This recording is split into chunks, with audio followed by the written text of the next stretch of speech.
Well, good evening, San Bernardino City Unified School District family.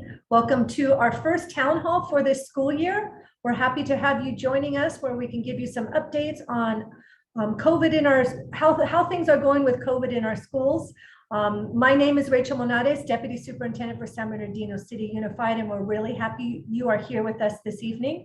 Before we get officially started, we're going to go over translation for our Spanish-speaking community. Next slide, please.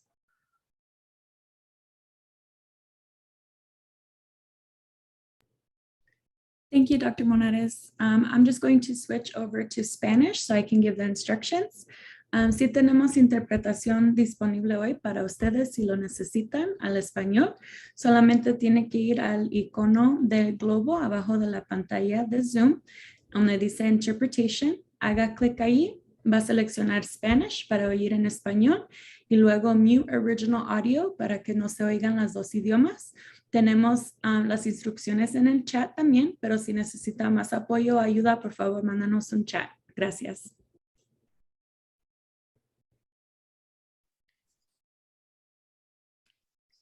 Next slide, please. Gracias. This is Marcus Sanchez. I'm the Assistant Superintendent of Human Resources.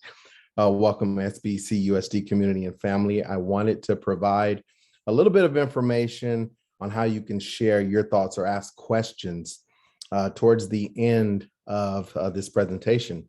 So there's a couple ways or several ways where we can do that. In front of you, you see a phone number there. Throughout the presentation, you may have thoughts, you may have questions that come to mind.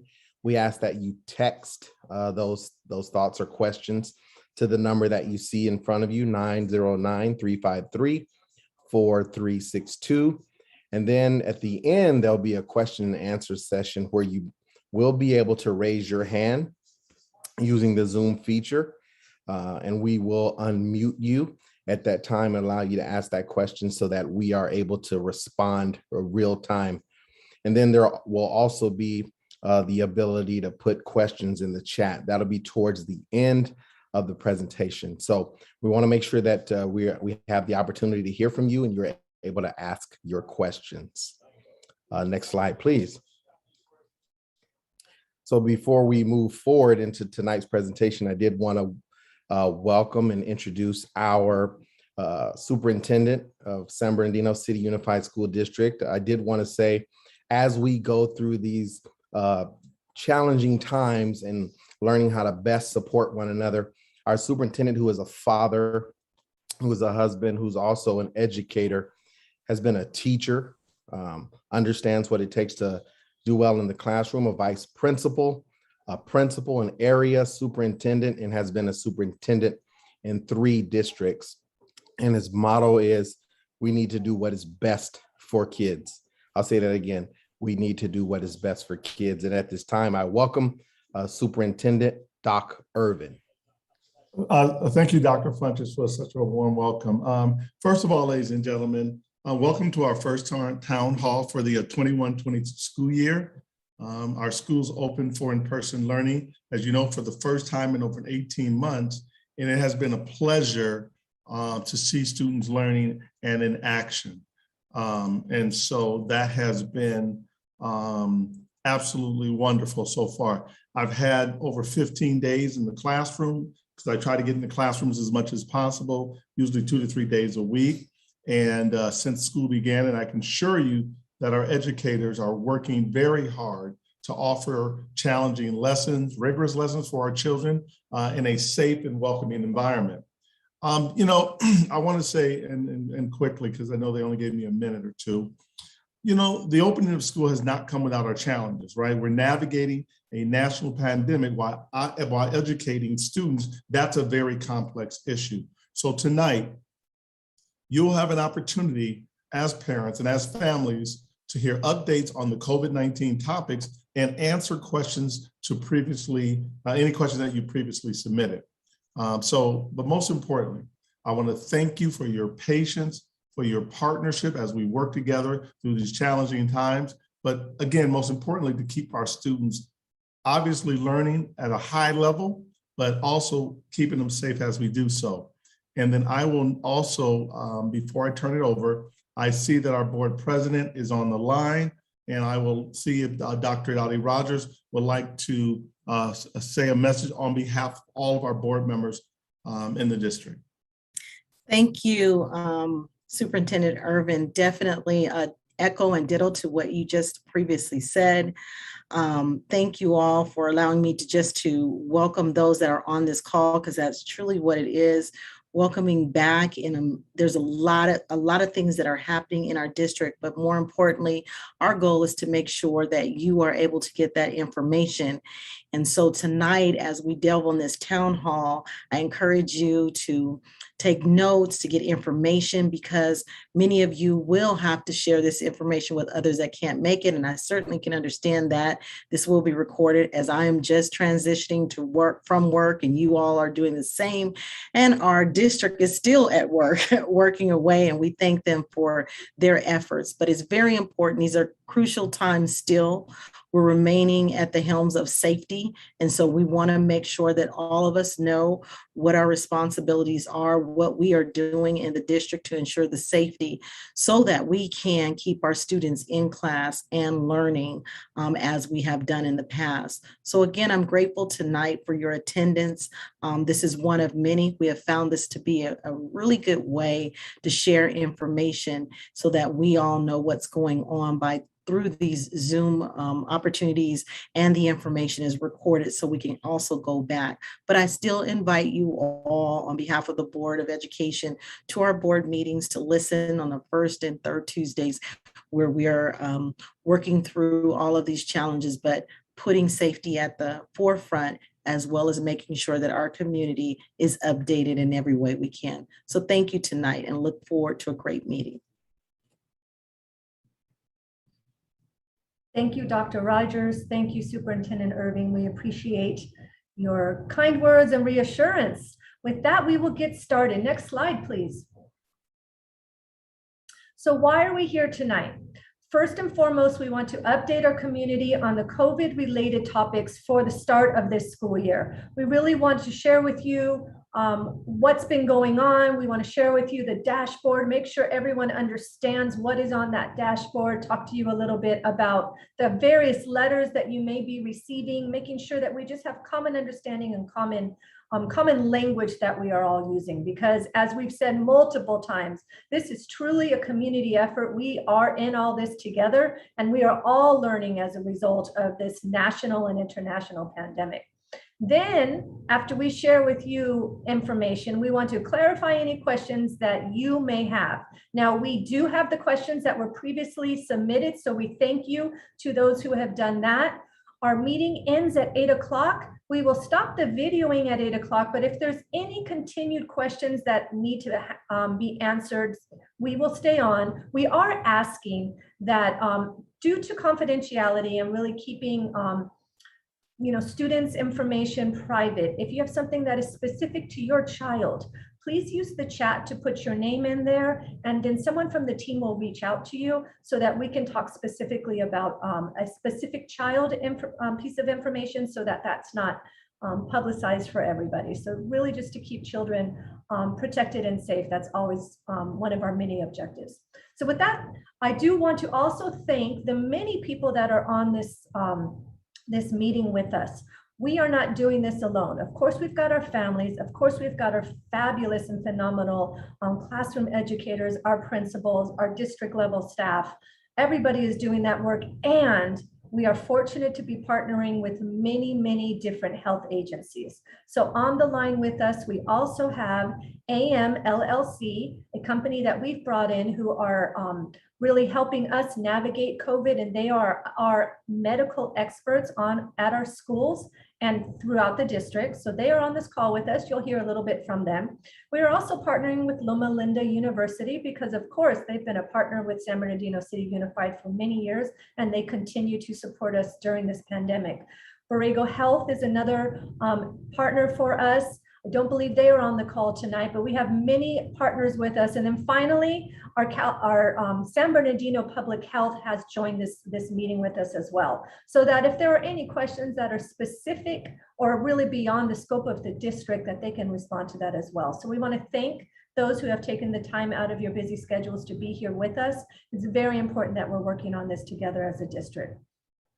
So let me just remind the community and any of our employees on here that when we developed our roadmap to reopening for 2021, we developed guiding principles. And these principles aren't meant to say that everything is going to run perfectly and smoothly during this pandemic. What they are there for is to remind us and everybody else in this decision-making process as we navigate this very complex issue called COVID-19, what are the most important guiding principles? What must we keep forefront in our decision-making?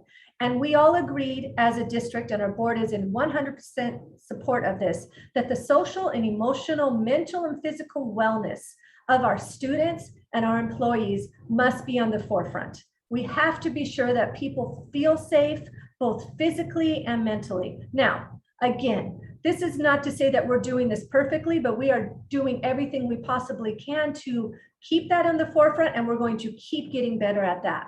Another guiding principle is this idea of equity, access, and inclusion. We want to make sure that you have equitable information, you have access to information in the way that you need it, and that people are included in decisions, or at least that we're gathering input. Some of the decisions may actually be outside of our control, but equity and access are so important to our district, and that we want to make sure that we are doing that in our decision making. So for example, this town hall is one way of making sure that we're giving access to information, because it became very clear that we need to clarify some of the information that's been going out.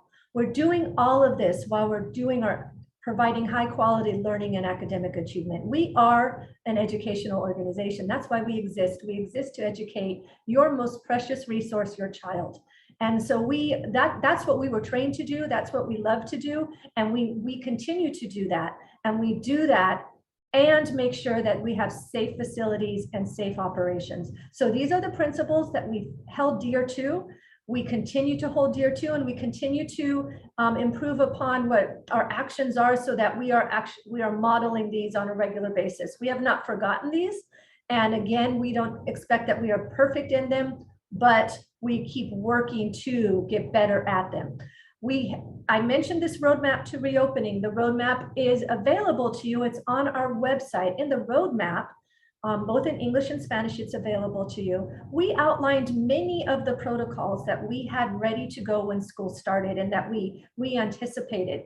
There are some additional protocols that we've been using that we've gotten better. And so we're going to review this roadmap. We're going to come back to it, and we're going to improve upon it. We have a task force that includes parents, teachers, principals, our clerical staff, and I'm going to be bringing them back together, and we will be reviewing what's in here, making sure that it's clear, adding some additional protocols based off of what you're going to hear tonight. So you're going to hear about some of these protocols that we're going to add to this roadmap. And so we will have a roadmap, maybe we'll call it 2.0. We're not sure what we'll call it yet, but we will be updating our roadmap, and we really encourage you to go to our website and to locate that roadmap. There's actually an icon on the front of the landing page on the website. And again, you can find that in English and in Spanish. And so any updates will be done on the website.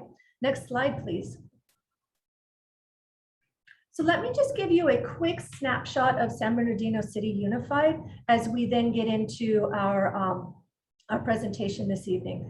Currently, our enrollment in the district is just over 46,000 students, almost 47,000 students. Of those students, 45,000 of them are in person, and we're really pleased to have those students in person, and we want to keep those students in person. And so making sure that we are following, all of us are following the mitigation strategies to really keep our children and our staff safe is the utmost of importance. Last year, we did not have students in school, as you know. We did distance learning, and we did that all school year. And our teachers were phenomenal in being able to do everything they do in person, to do that in the virtual setting. But we know as educators that educating children in person makes the greatest impact. Aside from the fact that we know as parents, I'm a parent myself, and as human beings, that social interaction just is so important to the growth of an individual child and the collective children group. So we want to keep our children in school. In order to do that, we all have to be working together and minimizing some of our other interactions. So for example, as a district, we have decided that whenever we can have virtual meetings, we're doing our meetings in virtual settings, so that the adults are minimizing their impact, their interactions with each other, so that we can keep children in school. That's a decision that we made based off of our guiding principles that I shared before. Of the 46,000 students, we do have 1,857 families who have requested the virtual academy, and for different reasons. And each family has their own option as to why that reason is, and then we provide for them. It's important for our community to know that the distance learning that we were allowed to offer last year and to hold in place all year last year is no longer allowed from our state level. We are responsible and required to offer in person to all families, and then the virtual option is the choice of the family, not the choice of the district. So that's different than what we had last year. We want to make sure that our community understands that. Thus, the reason for us to keep our children and our staff as safe as possible. As a staff, we have over 8,000 employees that work for San Bernardino City Unified. That includes our teachers, our principals, our hardworking custodial staff, our people who maintain the facilities of the school, making them maintain the beauty and the pristine, our office staff, that in total 8,197 staff members. So you can imagine there's a lot of adults that work to keep our district working for our children. And keeping them safe is just as important as keeping our children safe. So the work that we're doing goes hand in hand. I've mentioned our various partners that we've had or that we have, and again, they're listed on here. Want to thank each and every one of them for being with us in this partnership and this very interesting time in education. But we are doing it together, and we know that we're better together, and we're really happy our children are back at school, at home.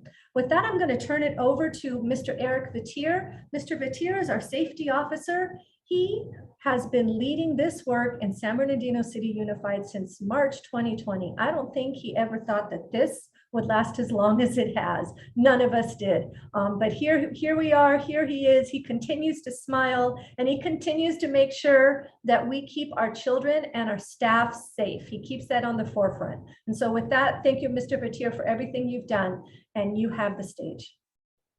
Thank you, Dr. Menares. Good evening, fellow San Bernardino families. I too am from the city and a proud graduate and employee here, so I know firsthand how important it is for us all to stay connected and safe. You'll see on the slide that's being displayed now, just a recap of some of the safety measures and the layers that we have in place. So we know there's not one thing that's going to keep us safe through COVID. And if you recall the early stages of COVID where we didn't know what to do and wear gloves and wear 2 masks and wear masks indoors and wear them outdoors and plexiglass and no plexiglass. The science and the departments of public health have learned a lot throughout the course of this on how COVID spreads, how it doesn't spread, and how we need to operate as a community. And so these are really some of our current key safety layers that we have. So knowing that there's not one thing that does it, and even with the best safety measures in place, there's still an opportunity and a chance to get COVID. But we know with the many layers that we can avoid it. So one of the most important things, and you all know that now, is to really work to get our folks vaccinated. And all children and adults ages 12 and up are eligible for vaccination. That's really our key strategy at this point, is really encouraging our families. We have partnerships within our school district with the Department of Public Health and our area partners to get our community vaccinated. So that's step one. Step two, as it relates to coming to school and to work for our employees, is staying home if you don't feel well. So if you have a new underlying condition, you have a new cough, a new headache, a new fever, you can't pinpoint what it is, it's not one of your normal allergies, we ask you to err on the side of caution and just stay home and get tested. What we don't want to do is have folks come in, even with mild symptoms, and then we have incidents where there's COVID in our community. So we're trying to avoid that. In our school district, we are able to improve our indoor air quality. So we placed thousands and thousands of HEPA hospital grade air filtration units in every occupied space, every classroom, every office, every gymnasium, to help circulate and filter the air. On the roofs, we've opened up the dampeners, and those allow the fresh air into the room. So keeping the air circulating, keeping it filtered, and doing a lot of activities that we may not have done outdoors in the past, outdoors now, just to allow that fresh air circulation. And then we know good hygiene. Wearing masks is a requirement. So within the state of California, the state has told all the school districts that face coverings are required by everyone, employees, students, visitors, if you're in school district buildings. And so this isn't something our school district did by itself. This was a mandate by the state in an effort to keep everyone safe. So we just wanted to give you a brief recap and kind of show the different mitigation layers that we have. Again, not one thing. I want to turn it over now to Melissa Farrow. She's a registered nurse with our group that Dr. Menares was talking about, AMLLC. We learned early on that we needed to have our educators and our principals and our office staff. They already had many jobs. And so keeping them focused on those jobs and bringing in another group that could help us manage COVID, and that's AM. So they're our hired partner to help us navigate and manage this.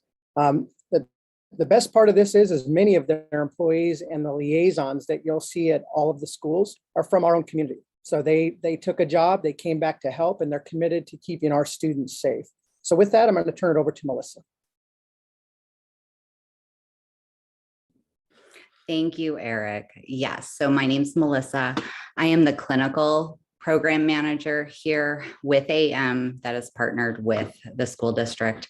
I'm going over the slides that they put in that are some of the definitions you're going to hear as far as the most common things throughout COVID and the things that are in the books and in the guidelines that we're telling parents and the recommendations we're making to everybody. So the first one that's coming up is going to be in school or exposure or close contact, which is any student or staff member who is within 6 feet of someone with COVID-19 for at least 15 minutes in a day is called a close contact. This can be 15 minutes all at once or a cumulative of 15 minutes throughout the day, 3 5-minute exposures within the 24 hours. It can happen at school, which we call an in-school exposure, or it can be in the community setting, which is an out-of-school exposure. And this will come into a later slide for why this is important.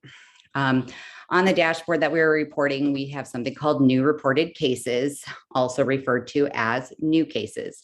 There are people that are newly sick with COVID or have tested positive with COVID. All new cases are sent home to isolate, or they are told to stay home to isolate for the entire time, for the 10 days. Then you have your active reported cases, which are also on the dashboard, also called active cases, are any people that are already staying home because they can still get others sick with COVID-19. So we come then next to the term called quarantine, which sometimes does get confused with the next one, isolation. So quarantine is any close contact that must avoid others for 10 days and monitor for symptoms for a full 14 days. After they were exposed to somebody with COVID. So this is anybody who was exposed and we are waiting to see. Anyone with an out of school exposure must stay home for their entire quarantine. Students with an in-school exposure may be able to do a modified quarantine, which I will elaborate on the next one. And so this type of quarantine, the modified, is one that allows students to continue in school learning. And our whole thing here is to try to keep kids safe and to keep them in class.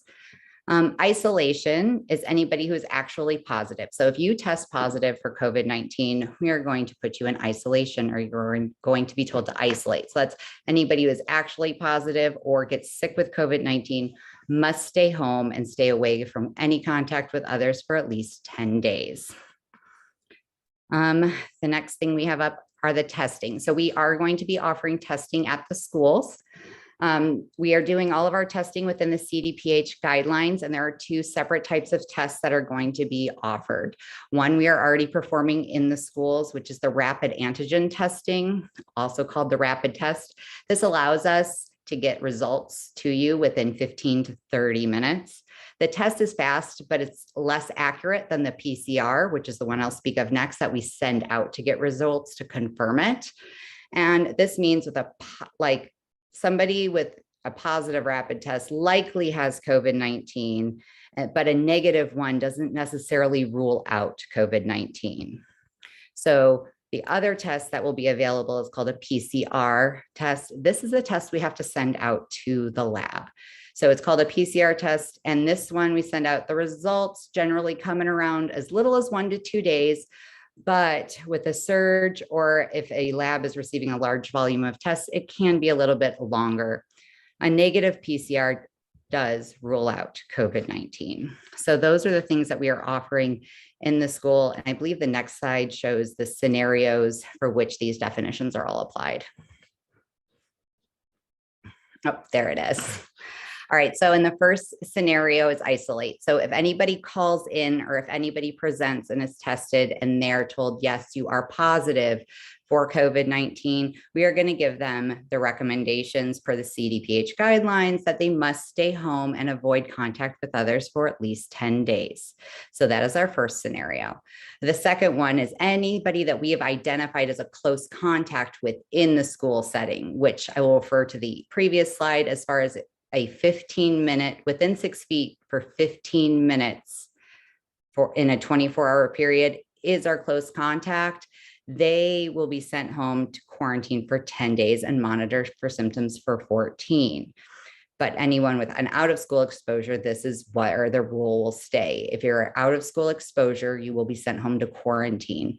The modified quarantine is where I feel like it gets a little bit tricky, but the modified quarantine are any students who have an in-school exposure. So an in-school exposure only, they're eligible for modified quarantine. This one allows us to test them and allows them to stay in class as long as they are negative. So this type of quarantine allows close contacts to attend in-person classes as long as they have 0 symptoms. They wear a mask, and then they provide consent to be tested twice a week, and they do not attend any extracurriculars. So this is where they wouldn't be allowed to attend sports or anything like that, but they still would be able to remain in the classroom. So those are the scenarios we have right now. And we did go over testing right there, which is the rapids and the PCR. So rapids is already instituted in the schools right now, and the PCRs we are going to be starting up this next week.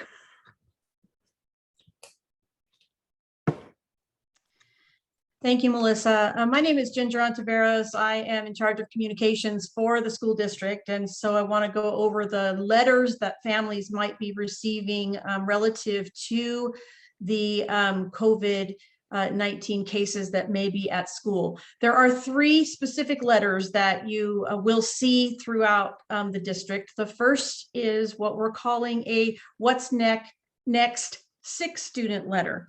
It means that a student, your child, if you receive this letter, has been identified as either having symptoms or we know they have tested positive for COVID-19, and they're being sent home with you with instructions for how to monitor and support their quarantine period. So this letter will only go to the parents and families of students who are actually identified as or highly suspected of having COVID-19 with instructions for what to do about that and how to navigate that situation. The second letter is what will be given to what we call exposed students, which are those specifically close contact students that are identified through contact tracing. So when a sick student is identified, our COVID liaisons work with our teachers and our school site staff to identify those students who were specifically within close contact with a sick student or a sick staff member. And those students are also sent home with a letter specifically to provide guidance for how they will quarantine. That letter would also go out if they end up in the modified quarantine to make sure that parents know exactly what they're looking for and can be a partner in helping to keep our schools safe. Both of those cases, not only will you receive this letter, but you will also be contacted by phone or directly reached out to by the COVID liaison. So you'll have two kinds of contact related to this particular letter, and they are specific to your child. The third letter is a school-wide notification letter, and this letter will go out to everyone in a school when a case of COVID is suspected of having been present at the school site. And so we are legally obligated to maintain the privacy of every individual in our schools, whether they be students or staff. So the letters do not identify specifically who has been identified as having a COVID case, but they do tell you the last date at which that person was on the school campus.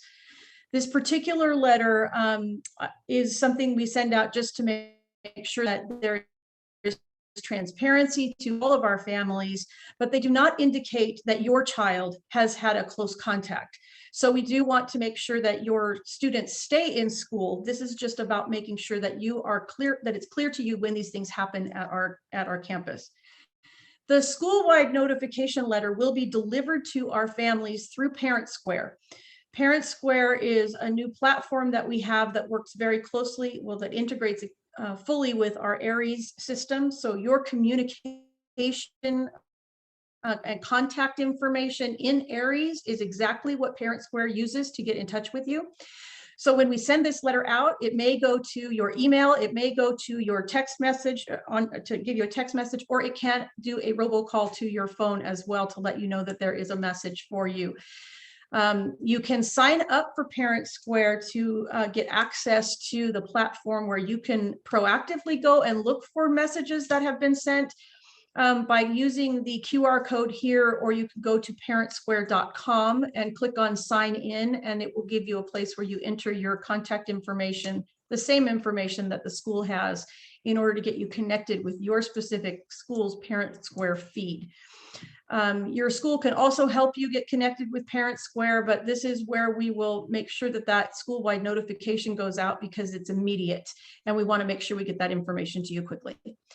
And now we're going to turn it over to Mr. Batir. He's going to talk to you about our dashboard and how that relates to keeping you informed.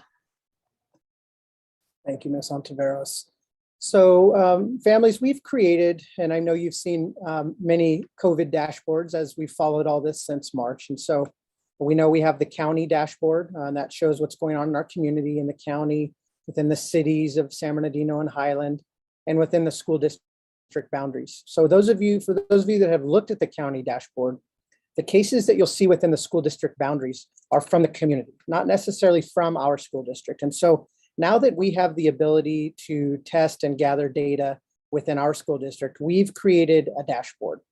And so I want to walk you through what this dashboard shows, what it doesn't show, and where the cases can be found. So this is a glimpse of our dashboard. It's on the right side. This is just a picture of it. And it's going to be updated daily. There's about a 24 to 48 hour lag time, and that's giving our schools and our COVID team time to make sure the data is correct. If you follow any other dashboards, there's usually a 7 to 14 day lag time. And that's so that data and investigations can occur and numbers can be accurate. So we've taken that down a little bit more. So just know that if numbers change, it could be because of the validity of the investigations and information that was found after the fact. But the dashboards are going to be updated daily to show new cases and active cases. And I'll walk you through what new cases are and what active cases are on here. And it's going to show both the numbers for staff and students. Next slide, please.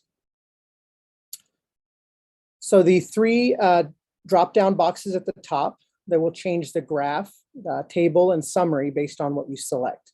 So this example shows cases for the whole district, but you can also drill down into the cases for a particular school or even a region. So if you have students that attend the Cajon cluster and you have a high schooler and a middle schooler and an elementary school, you can drill into that region to see what's going on into that area.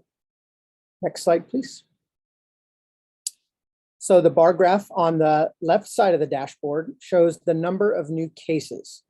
So this is the number of people that were sent home or told to stay home. If they called us and said, my child's sick, we have a positive COVID test, we're going to be keeping them home. So they would show up on the left side here because they were newly sick or tested positive for COVID. So the example shown here includes the number of new cases for students in blue, and you'll see the staff in yellow. And this is for the whole district. So if you look at August 23rd, for example, there were 4 students and 3 staff that were newly reported as out or sick with COVID or tested positive for the first time with COVID. Next slide, please. So the table on the right side of the dashboard, that's going to show the number of active cases at each school. So this is the number of people that are staying home because they can still get others sick with COVID. So they're within their 10-day period where they could be exhibiting symptoms or still contagious. So the example on the right shows the number of cases, of active cases for students in blue and staff in yellow for the date of 9/1, so September 1st. So you can see on 9/1, there was 1 student and 1 staff member from Curtis Middle School, for example, that were staying home. And this is to protect others from COVID-19. And that is an update of the dashboard. I'm going to turn it over to Dr. Funches at this time. Thank you, Mr. Batir.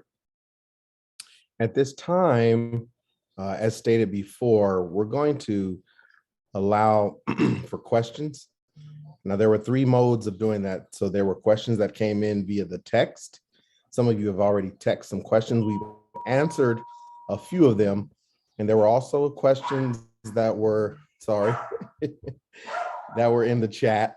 And then,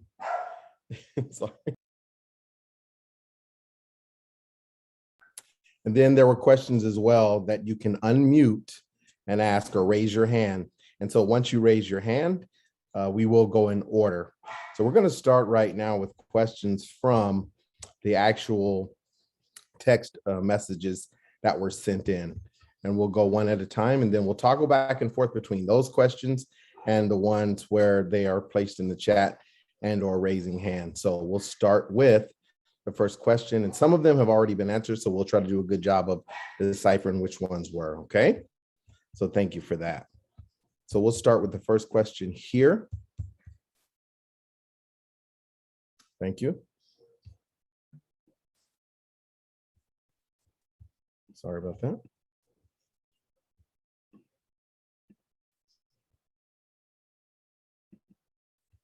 And we'll go to the question in the chat. Here we go. So the first question was, and we'll start there. It's vaccination. We'll start with this one. Vaccination is a personal choice. This platform should not be utilized to market vaccinations.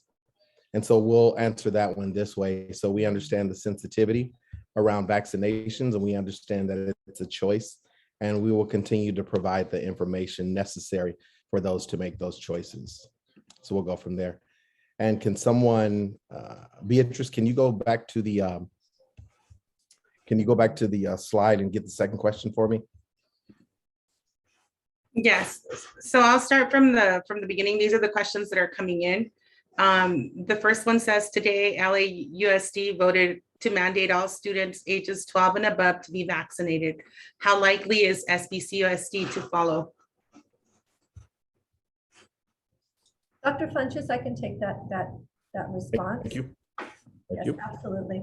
So at this time, our school board has not taken any action on mandating vaccinations. We do believe that it is a family's choice, and that we instead, at this time, we want to make sure that families have information about vaccinations, what is what they can or should or should not do. And so we're partnering with our medical professionals, Loma Linda, to provide that information. I believe we have a town hall coming up later this month, specifically hosted by Loma Linda to give that information. So at this very moment, we are continuing with what is being provided from our state of California, which is that vaccinations are an option for our families with children ages 12 and up. Thank you for your question. Okay, the next question says, if your child's school had COVID cases at the school and you get a letter stating that your child was connected with someone with COVID, but didn't get a phone call, and you choose to keep your child at home, will attendance be considered excused or unexcused because it was your choice? And then there's a comment about the letters being confusing, but hopefully they were clarified today by Ms. Ontiveros. So more about attendance.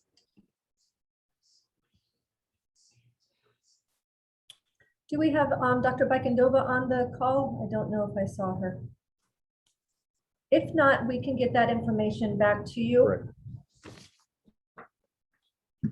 We will send a text and we'll get that information. Let's go ahead and move forward. Thank you. I'll go to the next question that came in for the text. It says, as of 8/5, the CDC recommends schools maintain at least 3 feet of physical distance between students within classrooms to reduce transmission risk. I've been in classrooms where at least 2-3 feet of distancing is possible but not adhered to. I witnessed the children sitting shoulder to shoulder inside, maskless, eating lunch when there is inclement weather. Can SBC look into this and do a better job or do better at implementing the layered approach necessary to keep students and staff safe so that we can maintain in-person learning as long as possible? Mr. Vitir, would you like to take that one? Helps if I unmute myself. You think we would have learned by now. Thanks, Dr. Funches, and thanks for the question. So the state of California does not have a requirement for physical distancing. However, we do have, layered approaches, and I hear your concern where it may be a layout issue. And so what we'd ask you to do in that situation is engage the school administration, reach out to the principal with the concern and see if it's something that they can look at for you. And if you feel that you would like to reach out to the district with it after you've tried at the local level, we like all of our problems to be solved by our school administration with our families. That's the best approach that helps our community stay united. But if you feel that you have a concern that you'd like to bring to our level, you can email us, and I'll put my email address in the chat. And you can send us, those individual concerns that we can definitely look into, and we have been looking into things like that. Thank you, Mr. Vitir. I'll have 2 more here, then I'll go over and see if there are any raised hands, and we'll go back and forth. Dr. Funches, I apologize. Dr. Bikendova is on the call. Okay. So if we can repeat that one question about the attendance, then she can respond to it. All right, Beatrice, if you can repeat that question. Yes, I will repeat it. It says, if your child's school had cases at the school, COVID cases at the school, and you get a letter stating that your child was connected with someone with COVID-19, but you don't get a phone call and you choose to keep your child at home, will attendance be considered excused or unexcused because it was your choice? And then there was a comment about the letters being confusing, but it was just more focused on the attendance of the child if they choose to keep the child at home after receiving the letter. Just clarification on that. Okay, hi everyone. Yes, currently, if we send you home because your child needs to quarantine because we have a confirmed exposure, at this time that absence will be marked as excused. And then we will code it and make sure that we know why the student was home excused. If a parent is currently choosing to self-quarantine, even though they were not exposed or did not receive the letter, at this time, students are marked unexcused for those current absences. We will take notes, though, in our system to note why, if you call and say, well, I got a letter, my student wasn't exposed, but I'm choosing to keep my student home, we will note that in the system. But at this time, it is still an unexcused absence.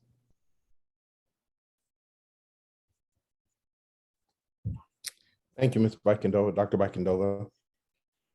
Dr. I'll move on to- Fuentes, Dr. Menarez, we do have a hand raised. Do you want to answer a few in the chat and then take the hand, or would you like me to unmute the participant now?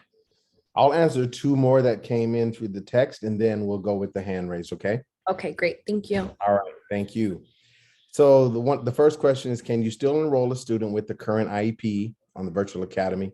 And how long before you hear from them if you signed up on the waiting list? Someone can take the IEP. I'll come back on the waiting list.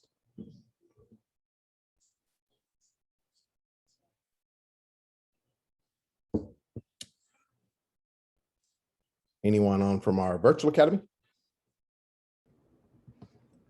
The lady Ms. Weber is on. Yeah, Courtney Weber here. So we do take students who have special education services and an IEP. Absolutely, it's open to all. And currently it depends on the grade for the wait list. So I'll put my email in the chat, just contact me, and then I'll get to you about a time when we can look at enrolling your child. And just to add to that, thank you for that question. And my response was, should you need to know more about the waiting list, you can reach out to the virtual academy, and Courtney will provide her information just to give you specifics on your child's specific time frame. So thank you for that. One more question here, and then we'll go to the hand raise. So the question is, I understand the district has recently hired guest teachers. What is the district doing now to help schools fill those positions?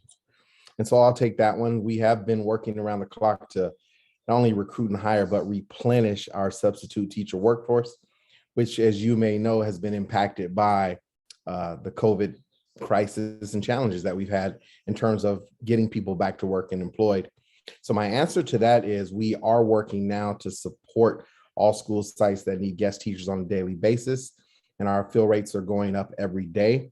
And we are actually happy to have our program specialists in the district supporting that effort. So specific schools like Muscoy and or other schools that need more specific support, they have been reaching out to our sub desk, working with Shahista or Shay Krusiger and Carmen Oko to fill those positions. So the answers are, we're doing everything we can to make sure that we get those positions filled, and we are prioritizing sites too that need more support on a daily basis. Thank you. So we'll go to the hand raise, and who might be first there? Okay, we have Miss Libby Servin. I'm gonna go ahead and request to unmute you. Libby, you can go ahead and ask your question or make your comment. Hi, good afternoon. It's just a question and a comment. As a parent, I have a student with a chronic condition, and due to the fact that one of my other nieces, which lives with me, was sick too, he had to miss about 4 to 5 days in order for him to get this clearance. And we tested as a precaution. There was no negatives. We already knew it was allergies and asthma. But as a result, he missed 5 days. It's not a sort of a complaint or my experience is that you guys don't have really in place something for them to get. It's not fair for the students if you're just handing them a packet and say, here's independent studies, figure it out, especially for students that are going to be quarantined 10, 14 days.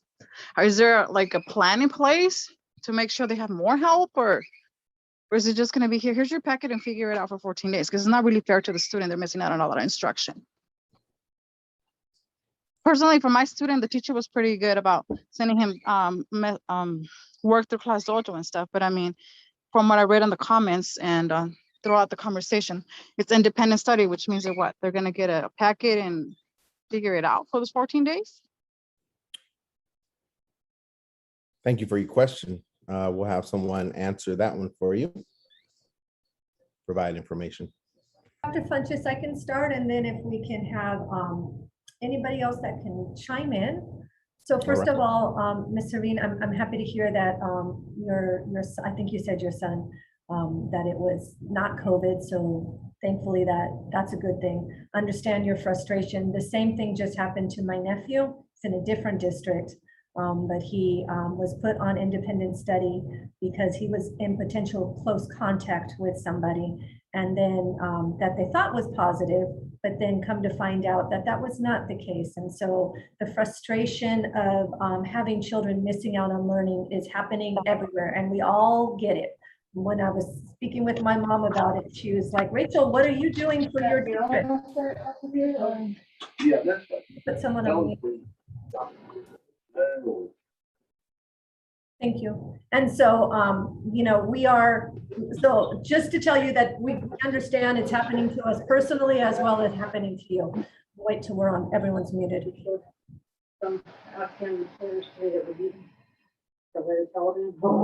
It's actually Livy's background. Miss Livy, I'm gonna mute you while they answer your question, and then if you have to respond, you can mute yourself, unmute yourself.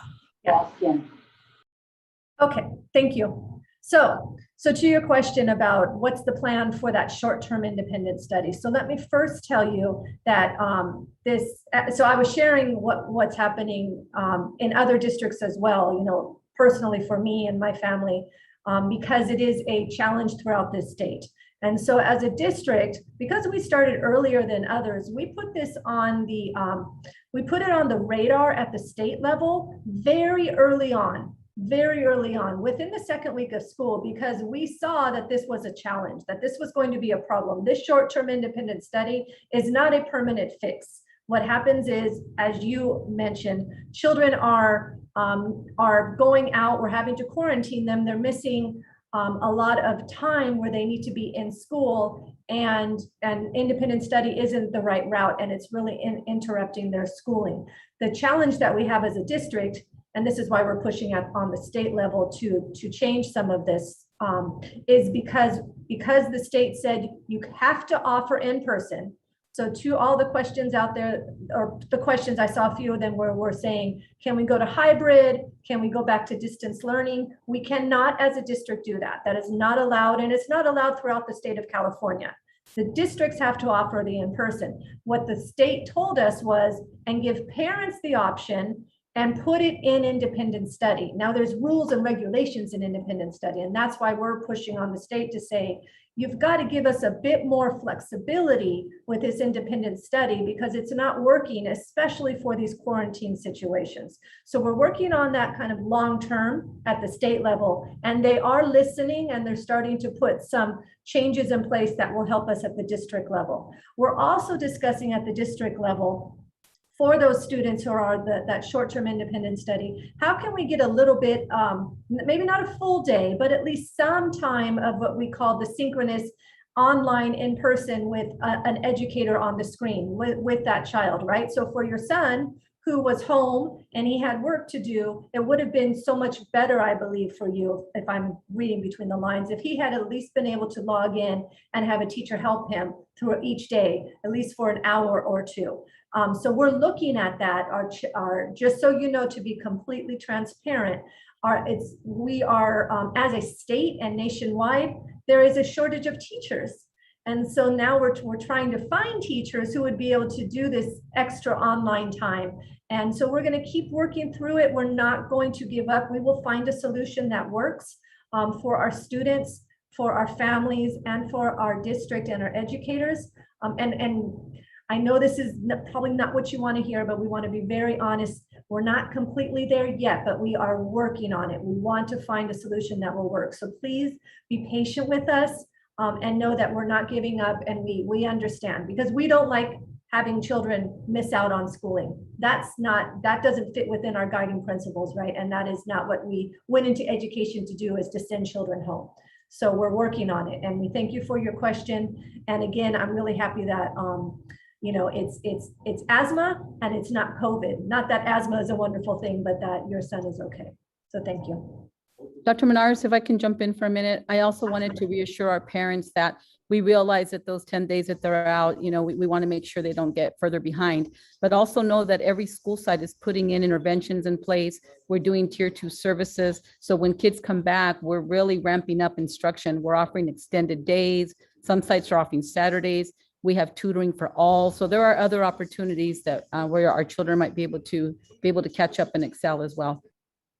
I also have another question. I remember in past years, some students are labeled like chronic absentee after a certain amount of absences. For example, I get back to my son, as you said as an example, he already has 5 absences and it's all really COVID related. Is that still apply this year, or how is that going to work?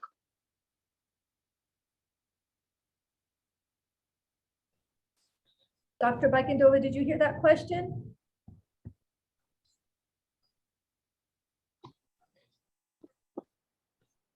If we have to, we'll come back. Can you repeat that question for me, please? Sure. I remember in past years, like I know you guys were a lot on kids not being absent and stuff. And after a certain amount of absences, they're labeled like a chronic absentee student or whatever. Right. But for example, my student already missed 5 days, and it was all with this whole procedures of COVID related. Does that apply this year as well, or? I mean, So, yeah. I have testing and everything. Okay, yes. So we haven't gotten information from the state, but what we've done in our district is we have stopped sending out the chronic absenteeism letters. So we will only send those out for absences not related to COVID at this time. So does that help? As of right now, the state still considers chronic absenteeism a student missing 10% or more of the school year. But because we know that, and we know that we have required kids to quarantine because they were exposed to COVID, we are not sending letters home to those parents or students. And then we are waiting for more guidance from the state in terms of how would they like us to address chronic absenteeism this year in this very unique situation. So we expect that they will give us some new guidance on that coming soon. Okay, so as of now, you guys don't have a guidance yet? No, not from the state, no. Okay, thank you. You're welcome. Thank you, Dr. Bikendova. I'm going to move on back over to the questions that were texted. Dr. Funches, we do have one more hand raised, just so you're aware. All right, I'll come back to that one. Okay, thank you. So for the text question, and we partially answered this already, Dr. Menards just did, but I'll read the first part and kind of take us to the second part. Has anyone been to an elementary school site during lunch? Kids have their masks off, of course, to eat, but while they are seated at the table side by side, they are laughing in the MU room, and it's a scary sight to see, especially since they cannot be vaccinated. What are your feelings on that? And this, do you think it's safe? And the second part of that was about maybe going to hybrid learning, if that's an option this year, but we've already covered that right now. So maybe Mr. Batir, if you can address the first part about eating in the MU room and kids sitting side by side and what the district may think about that. Yeah, so great question. So it's balancing one safety measure over another. And so we know it's summertime right now, and today, tomorrow, 105 degrees outside. And so we may have to have more students indoors than we would like. And so what we've, and like you described, each one of our schools, each one of our 72 campuses is very unique in design and available space, indoors, outdoors, some with shade, some with trees, some without. And so we've asked each school to do their best to maximize the distance, to keep folks spaced apart while they're eating, to use the available space indoors and out. And so we know there is that. We know it is a challenge to do that. And so that's where, our mitigation, our other mitigation measures, making sure that staff members and students are staying home. Hold on. Sorry, I'm getting background noise from someone. We can mute them. So to your question, we know that can be a challenge in this environment, and I'll tell you, our schools are doing their best to navigate feeding, to navigate the heat, to navigate the COVID safety, to navigate the available space, supervision as we move through this.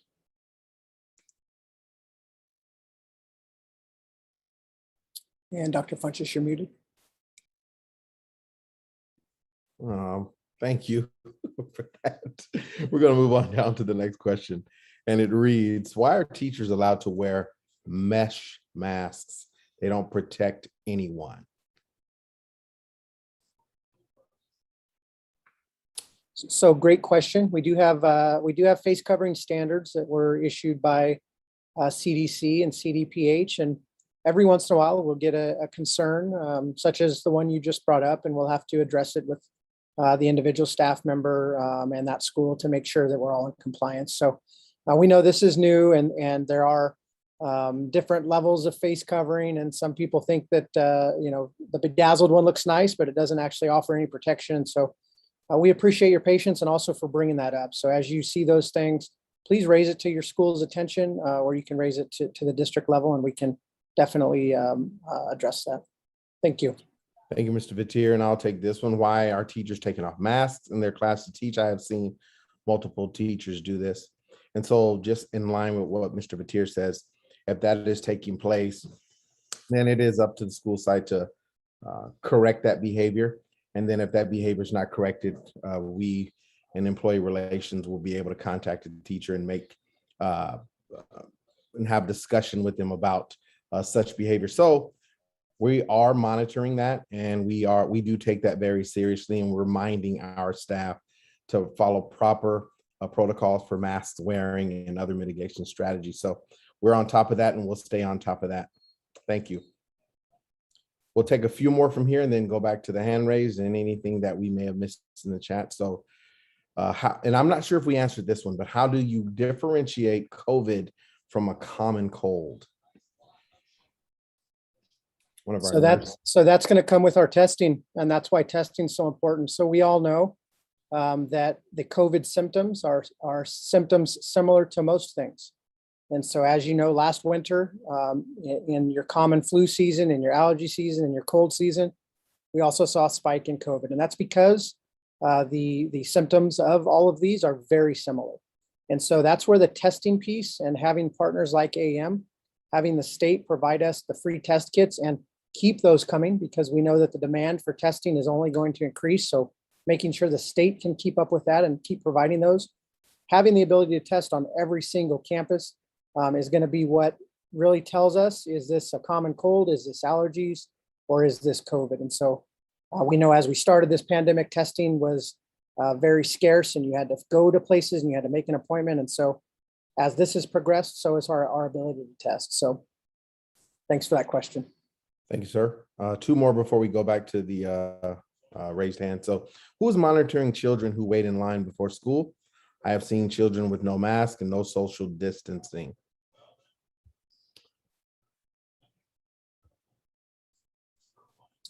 Anyone want to take a? So that is, we have allowed the schools to, that they're responsible for the intake and arrival and dismissal procedures at their schools. And so using their available staff on their campuses at the various gates that they may have, or entryways they may have students come in and out from.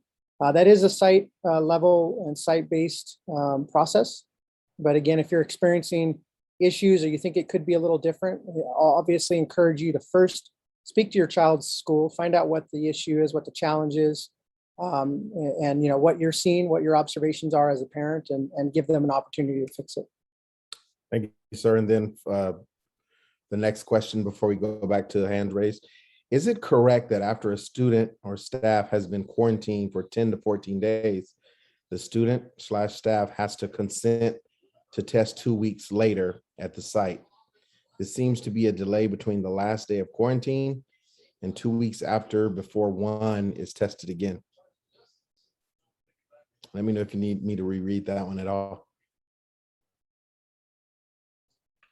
Yeah, why don't you reread it one more time? And I'm going to ask either Melissa from our AM team or if Heather's available. Heather is our school liaison with the San Bernardino County Department of Public Health. And I don't want to put her on the spot, but if she's available to answer that, I'll let you read it one more time, Dr. Funchess. All right, I'll chunk that one. Maybe we can answer with the first part. So is it correct that after a student or staff member has been quarantined for 10 to 14 days, the student or staff member has to consent to test 2 weeks later at the site?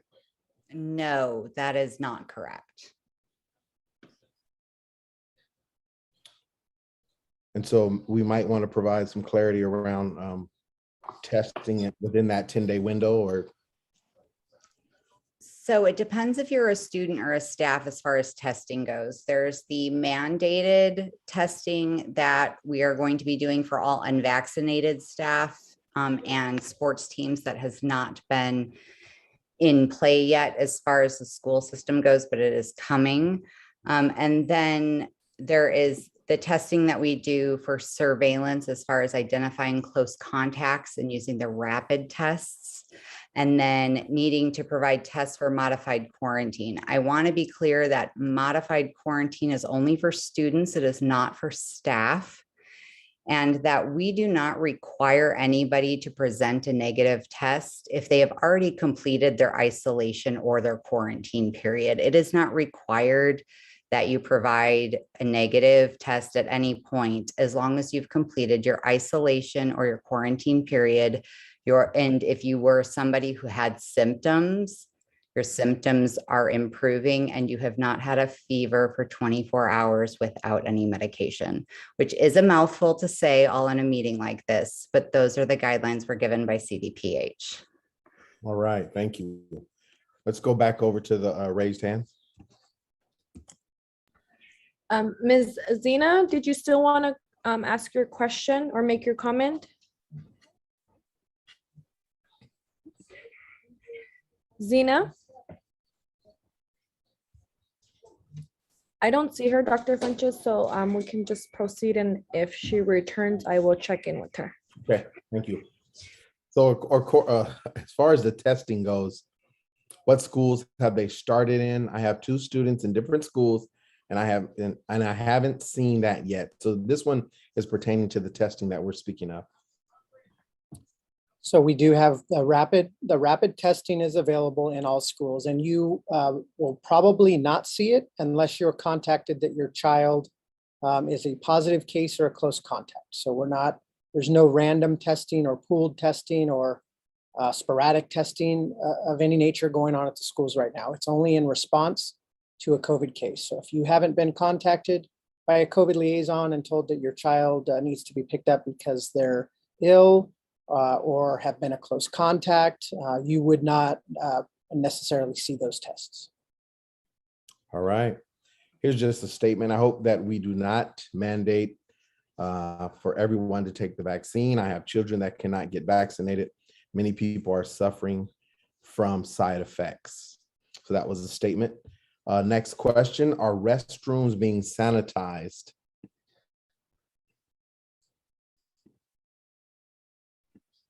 I believe Mr. Precy's on, if we want to unmute him.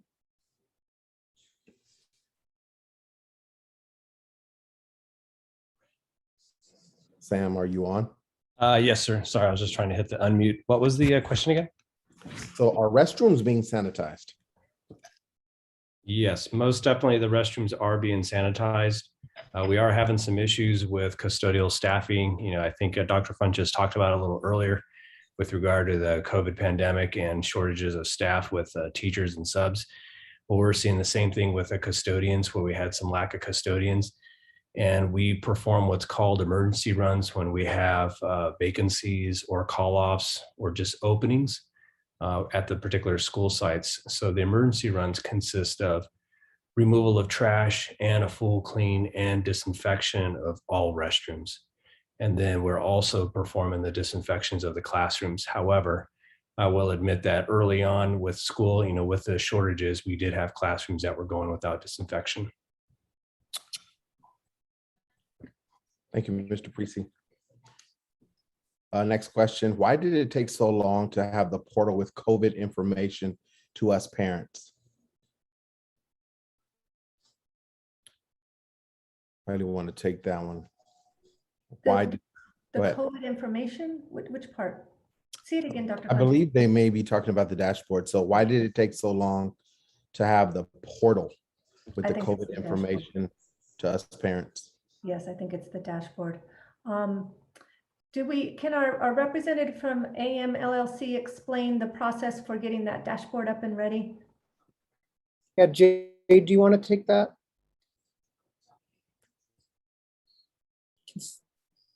Sure. So as we rolled it out, as is common with dashboards. Sometimes initially there are some bumps to iron out. So initially it was released. We did find some inconsistencies, so we pulled it back down because the number one concern of ours is making sure that the data we're releasing is accurate. We want to be very transparent with our communities and give everyone accurate information. So we didn't want to rush and release information that wasn't accurate.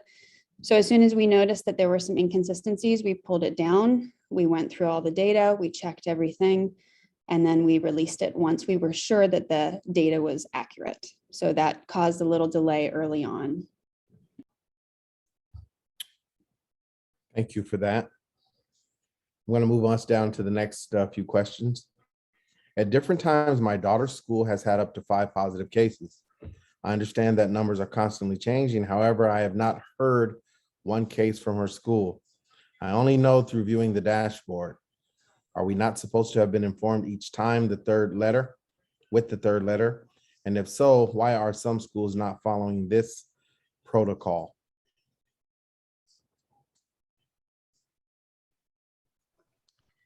So I could possibly take that. So all schools are supposed to be sending the school-wide notification every time a case is identified on a campus. I can say that we didn't start the school year immediately with that letter in place, so it took a little time to get that process started and to get our schools trained on what that protocol is. So possible that there was some delay in that process, and just making sure that our schools are informed, but they now have been and equipped with that. So if that was in a situation we needed to address earlier, hopefully by now it has been addressed, and moving forward, you will receive those notifications through Parent Square. And you may have answered this one too with that one, Ginger, but I'm not sure if there's other protocols that this parent might be asking for. If school has weekly positive cases, is there any protocol for this? Yeah, so great question. So each case is investigated individually. And this helps determine potential spread, where the student or staff member would have gotten it from.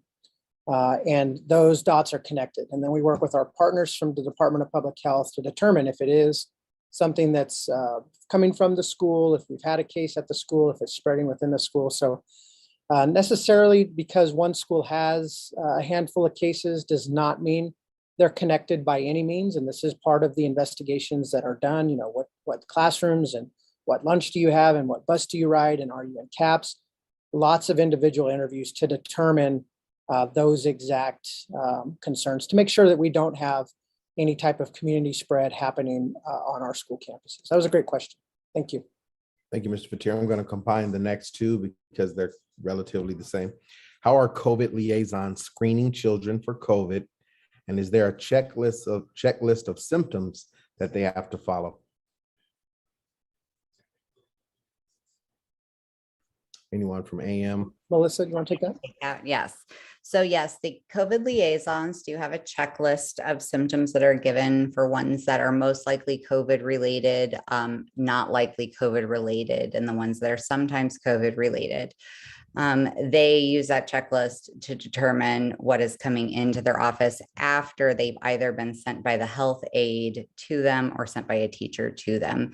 If it determines that they are not COVID-like symptoms, they go back to the health aide, and then the health aide takes it from there. If it determines that it is something that we need to address as COVID symptoms, then we reach out to the parents and go from there. Thank you. And the next question, there might be a multitude or a few of us who chime in here. So this question is simple. Weren't these issues figured out before our children went back to school? Transparency is important. We need to keep our children safe. And I do want to add this or respond this way before anyone else may want to jump in here. So we appreciate this question. Transparency is very important. And we've worked around the clock to put measures in place to keep not only our children, your children, our students, our staff safe in every way, from spending countless amounts of hours looking at our protocols, testing them out, getting mitigation strategies in place from everything like the HEPA filters, the masks that you see, the testing protocols, having our partners from AM join us, working with our union partners, working with our custodial staff. There are many things that we plan for. However, these things that are upon us are new to us as well. And we are working around the clock every day with the various changes that take place within this very challenging time. So we thank you for your patience. We thank you for partnering with us as we continue to figure out the best way forward to keep everyone safe on our campuses. So thank you for that. Anyone else want to jump in here on that particular question or that statement? Dr. Funches, I appreciate how you phrased that. Want to assure our families we put everything in place that we could before school started. We did start earlier than all other districts, and so some information was not even available from the state yet. So we were actually leading and helping the state to make some decisions in some areas. We understand that it's frustrating to you. Please know it is our intent. It is always our intent to keep your children safe. We are not by any means trying to put your child in a place where they are not going to be safe, nor our staff. So we've done everything we possibly, and we're just getting better. As you share information with us, we will be reviewing what we have in place, and we'll keep getting better. But please be rest assured, we were not, and we will never make an intentional decision to place our children or our staff in harm's way. Thank you. Thank you, Dr. Morris. Anyone else? And I don't know. Yeah, I'd like to echo that. And I think it's important to remember the history of this. You know, our school board made the courageous decision early on to put safety first, and we were one of the first school districts. Actually, I think we were the first school district in the state of California to say that we would not be opening last school year. You know, we made that definitive decision. They made that definitive decision. So to give our families and our team members a decision, and so we could move forward. And so, you know, these are hard, challenging times. There's not a playbook for managing a pandemic. We've never done this before, and we're learning as we do it. I see that Heather from Public Health raised her hand, and I'm not sure if it was in response to this question or something else, but I'm not sure if she can unmute, if it was related to this, if she would like to unmute and add. Can you hear me, Eric? Yes, go ahead, Heather. Okay. I actually would, if you don't mind adding to that a little bit, and speaking on behalf of the Department of Public Health, I want to first say how much I appreciate everybody that's involved tonight in this town hall, from your administration to your staff, to your teachers, to your parents, to possibly students that are on there. This truly is a collective effort to move us forward. I was appreciating Dr. Irvin's statement. I'm sure I'm not going to get it right, but it was basically doing the best for our students. And I can say, in working with you, Eric, and your team members from San Bernardino City Unified School District for the last 18 months, that's really been evident that you do put the safety of your students, your families, your teachers first and foremost. It is something we've never dealt with before. It is something that we're learning to build the plane as we fly it. Sure. Have we made mistakes in the past? Sure. Do we tweak them as we learn more and go along? Yes. But above all, I just want to thank you for the partnership with your district. I had the opportunity to tour your schools last year as you set up with your HEPA filters and everything else. And I can just say it was top notch what you were putting together. So, and again, it does take the entire community, as a school district, as staff, as administrators on there. You are responsible for doing what you can in the areas that you have control over. You don't have control over what is going on in the rest of the community, what's going on at homes and families. And that's where it's so important for everybody to really look at what we're doing, how we're moving about, and being sure if we're sick, you know, as an employee, I need to stay home. You know, I have 3 kids. I'll also put that out there. I'm a parent as well. So I'm not just coming at this from an agency perspective. I'm also a parent. I have kids in high school, I have kids in elementary. So, you know, kids that are eligible for vaccine, kids that are not eligible for vaccine. And there's so much going into trying to keep our most vulnerable right now, who do not have access to vaccines, and that's not a plug for vaccine. We just know what's out there in the science, but who do not have an opportunity to be vaccinated right now. And so all these other safety measures come into place. But it is so very important that we really self-monitor, check what's going on in our own families, and adjust. If we have sickness, we should keep them home. And yes, and I understand and appreciate all the challenges you're going through to improve those opportunities for those kids that are in quarantine and all of that. So I will try to wrap up my very long-winded comments. Just want to say thank you to everybody. It is an ongoing process. We are learning as we go, and we will just get better and better at it. But I do hope, for everybody's perspective on this call, that this first month or so has actually been better than last year, where our kids were on full distance learning. I know for me as a parent, definitely having my kids back in school is 110% better than having them at home. So kudos to all of you for all of your hard work, all of your efforts, all of your concern for your safety and your students and families. So again, we're just pleased to partner with you, and thank you for allowing me to be part of your evening tonight. Thank you, Stephanie. Appreciate it. I'm going to move us on down. We got a few more questions to get through. We're going to try to get through those very expeditiously, if you will, but answer them very thoroughly. And then Dr. Funches, we do have one hand raised as of right now. All right. After this next question, we'll go to the hand raised. Will parents get a call before students get tested on campus? Yeah, absolutely. That's a great question. That's one of the things that we want to make sure happens. So what you're going to receive, it'll be finalized tomorrow, probably get it out either late tomorrow or next week, is how you sign up and how you pre-register and fill out a permission slip that would allow the testing of your child should they become a close contact of a COVID positive case or be a positive case and need testing. But rest assured that testing will not occur real time until the parent or guardian is contacted. So if I sign a permission slip now as a parent, I want to have peace of mind that tomorrow I'm not going to get a phone call that my student was tested without my knowledge.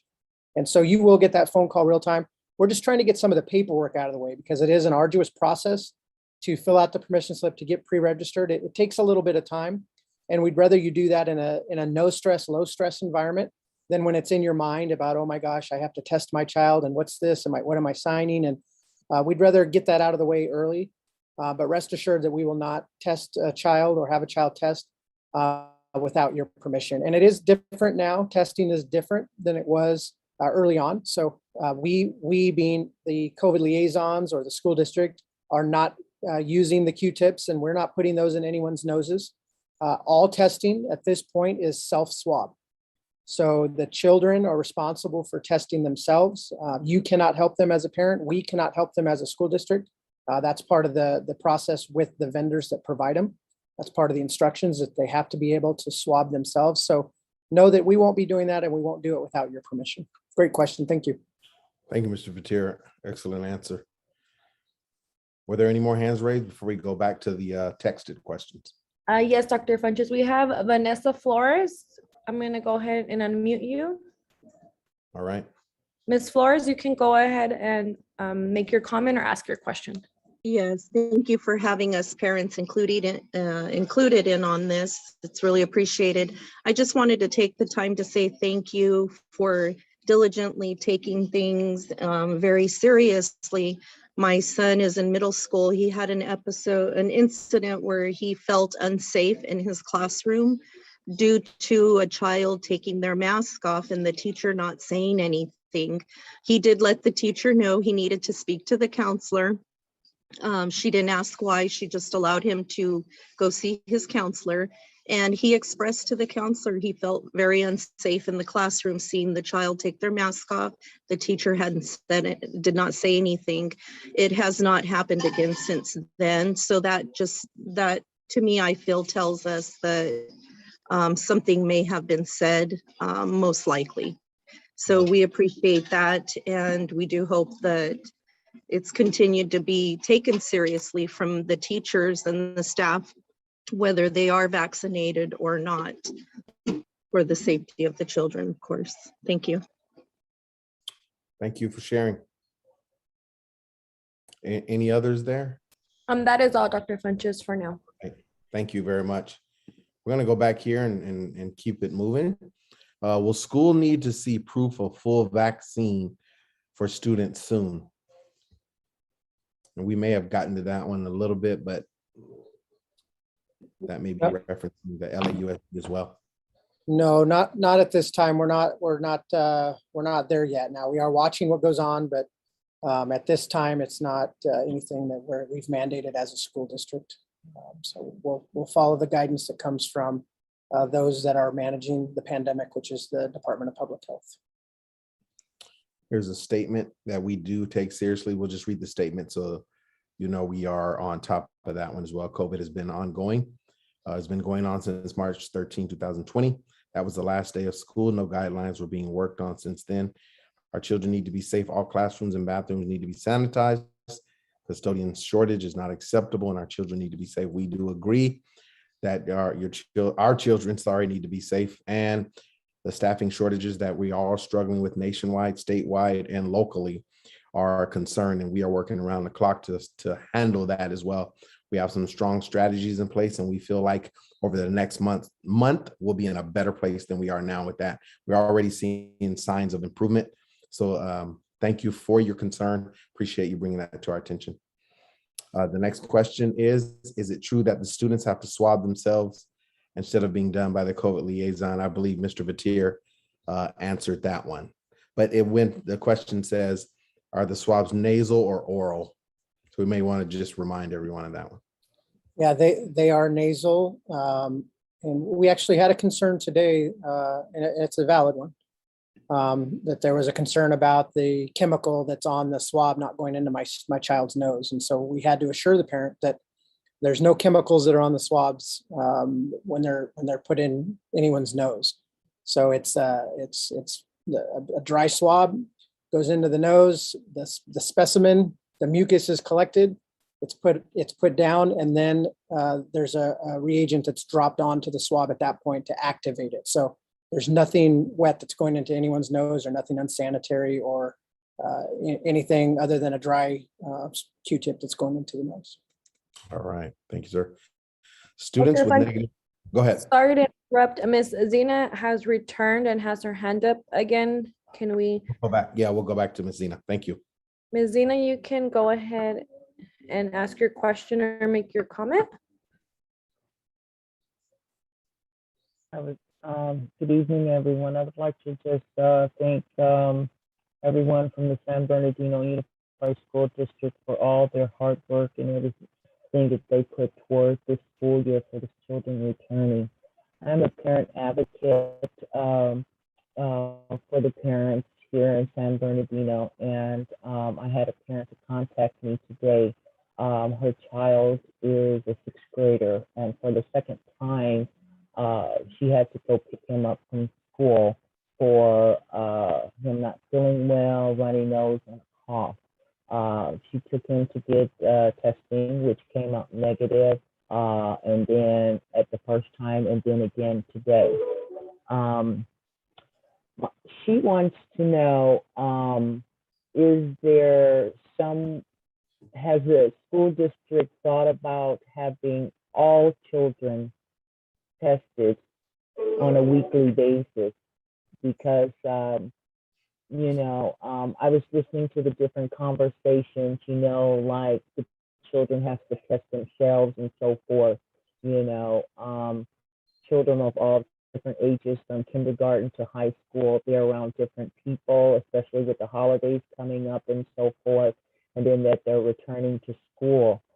So, children are being sent home for, I know when my granddaughter was in the school district, she got sent home and because she had severe allergies, and she had a little fever too, and she was just sick for like 2 to 3 days, and it was just because of allergies. Flu season is getting ready to come around, So, and I know that, this is just a precaution. Children are being sent home for coughing, not feeling well, and so forth and the other. We get that, but has the school district considered testing every child, especially coming back from a holiday season? Great question. Anyone want to chime in on that one in terms of the testing? So not at this time.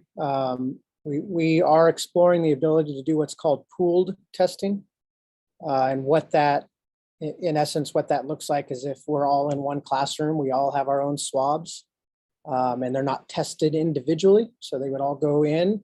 That sample, that entire sample from that classroom could be tested. And then if it came back, that sample itself came back positive, then it would be down to individual testing. And so that's called pooled testing. That is an option, and we are looking into that with our public health partners, as well as, what are the requirements for that? What's the availability? What we have been told by the state of California, and I think it's nationwide, is that the rapid test kits are in shortage. They are in high demand, as you can imagine, with all the testing mandates that are coming down or that are being imposed by local governments, that the demand is high for them. And so we're making sure to use ours as required right now by public health, so that we don't run out doing something outside of the scope of public health. But definitely, if the rules change, if the requirements change, if there's allowability for it, and if we decide to do that through the voices of our community and with our public health partners, it's something we could definitely explore moving forward. And you also stated that the students 12 and above would be doing their own testing. The nasal swab, my question, me myself, I've had 2 COVID testing. And the first one was at the hospital, and the nurse explained it to how it's, you go in and then you turn it and so forth. Do you think that, say, for example, a third grader, a parent of a third grader signs a permission slip for their child to be tested? Do you really think that a child of that grade level can, well, you said 12 and up, but 12 and up is basically like 5th or 6th grade. So, but do you think that a child can do that COVID testing accurately to themselves? I do, and they're doing it under supervision of the COVID liaison, and they're doing it with their guidance. It just doesn't allow us to do it for them, and so these are specific guidelines that have come out. So it doesn't allow us to touch that or to insert pressure or to do any of that. So we do believe that with proper instruction, supervision, it's a one-on-one thing. So it can be done slow and carefully and calmly, and providing support and reassurance to the child to make sure it's done correctly. Okay, great. I'll let her know. Thank you so much. You're welcome. Mm-hmm. All right. We're going to move back over to the other questions so that we can get through those. Students with negative proof, what process must they follow to return to class? I know that I do not have symptoms, sorry. I wanted to send my student to class, and they were very frustrated, wanting him to return to class, or not wanting him to return to class. And let me know if I need to repeat that one, sorry. Yeah, would you please, Dr. Funches? Yeah, that's right. So students with negative proof, what process must they follow to return to class? We'll leave it at that. Melissa, do you want to take that? Yes, I can. So it depends on the entire situation as far as there are different scenarios that would require or would allow a child to return back to school. It would depend if they were exposed out of the school setting, like at home or at a birthday party on a weekend, or if they were exposed within the school setting, if they were or if they came down with symptoms. There's a lot more to the question, like for me to provide an answer than the question that was just asked, because there's different guidance that goes along with all of those scenarios. Like, were you a close contact? Were you the person that started with symptoms? Are you vaccinated? Are you in a position to test? Those types of things. So we have a bunch of like algorithms and handouts that have flow charts for us to help decide these things in the setting as far as liaisons go. So I really would need more information in order to answer that correctly. Thank you very much. And maybe if we know who asked that question, we can circle back to them through a phone call or email or something like that. So maybe we'll do that. Next question, can the check, go ahead. I'm sorry to interrupt. I'm pretty sure that was Miss Liliana's question, and she actually does have her hand up now. All right, let's do that. Okay. She is a Spanish speaker, and we do have an interpreter in this meeting, okay? Thank you. Liliana? Ok, pues la pregunta sí es general, porque se están devolviendo los estudiantes Ok, yo soy el con sospechas intérprete, de COVID déjame. y se tiene una prueba negativa. Y a la hora de querer regresar el estudiante, a la hora de querer regresar el estudiante a clase, se dice que tiene que seguirse un proceso, pero desconocemos cuál es ese proceso como padres. Y acaba de decir la señorita que depende de la situación, todo lo que ella repitió, ¿verdad? Pero sí necesitamos algo más preciso, más específico, porque el regresar estoy hablando de mi hijo, el personal, es educación especial, o sea, yo no voy, o sea, para empezar, él fue muy frustrante hacerle la prueba fuera del distrito, en un lugar donde tenía que hacer línea, aunque que tuviera cita. Pasé una experiencia muy difícil, con muchas dificultades, entonces al ya no tener síntomas él y quererlo regresar, pues no había respuestas. No sabía ni qué proceso tener que seguir. Entonces considero que hay varios padres pasando por esa situación. Ese es mi comentario, gracias. Ok, pues voy a tratar de traducir lo que dijo, pues. She said it was very frustrating not knowing exactly what the process was for when her child had to come back, and that the parents need more guidance as far as, what that process is for a child returning after a negative test. Okay.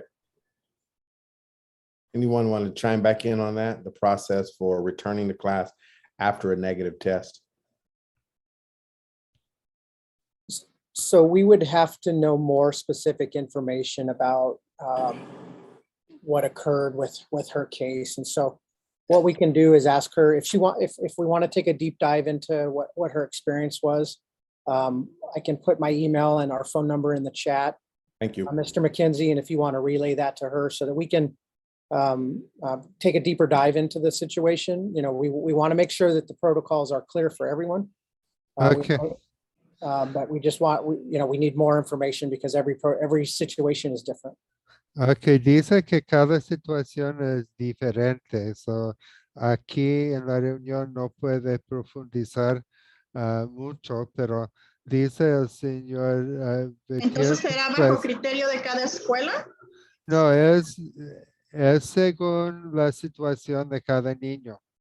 So, entonces, el señor Bertier va a poner su información en el chat, pues tiene su correo electrónico y número de teléfono en el chat, y pues puede hablar directamente sé con que lo estoy él para haciendo que personal, pero sé que hay otras personas con esta situación. Gracias. Yeah. Okay, she said that there's also other people with the same situation. Gotcha. Yeah, thank you. And the email in the chat, they can reach out to us. We can work through that. And we also encourage them to start those conversations with the COVID liaison at their child's school. So if something's unclear, go in and ask those questions. And if they can't answer them, they have a boss and who's a nurse that oversees each one of our clusters. And we will definitely work to make sure that there's clarity for each parent who has questions. Okay. Dice que se debe de tratar la situación con el enlace del COVID en cada escuela. Y pues, y hay, para cada grupo de escuelas hay un enfermero que supervisa. So ellos, si ellos tienen una pregunta, pueden hacer la pregunta al enfermero. Y pues cualquier persona que tenga una información puede comunicarse con el correo electrónico, el número de teléfono que está en el chat. And I'm gonna add something. All right. So it's very clear that, that we will be adding to our roadmap the basic protocols for returning when a child has a negative test. We will put that in there. The slight distinction, but it really doesn't matter for you as a parent, is how the school informs the teacher. Each different schools have different processes, but we know how to do this. Our schools know how to bring a child who maybe got sent home because they had lice. Many of our schools are using that same format for returning children back who have a negative test. But we hear you. We will be adding that so that it's nice and clear for you as parents to our roadmap when we refine it, so that you know exactly what to do. Ms. Valenzuela, specifically for you, if I recall, for you it happened within the first couple of weeks of school.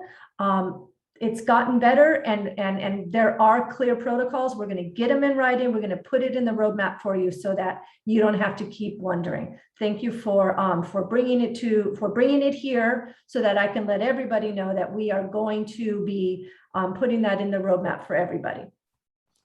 Okay, dice que al revisar la guía, pues para regresar a clases va a poner todos los procedimientos acerca de lo que se tiene que hacer. Ok, solo quería agregar rápidamente, ya que abrí el micrófono, acerca de lo que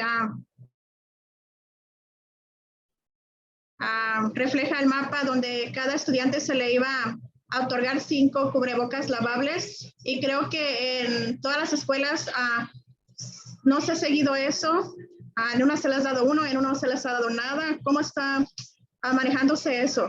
Okay, so she's Y asking. también, perdón, Okay. y con referente a así como se les pone, se les está facilitando los cubrebocas, me gustaría que también estuviera a la mano los cubrefacial, porque los niños de educación especial creo que es más aceptable para ellos que el cubrebocas, ya que si se lo quitan, al menos traen los shields. No sé si pueda considerar eso, señora Monares, doctora Monares. Es lo que he estado viendo yo, que sería muy buena idea tener los shields a la mano de los estudiantes, igual que los cubrebocas. Okay, so she was asking about, she understood that each child should be receiving 5 face masks.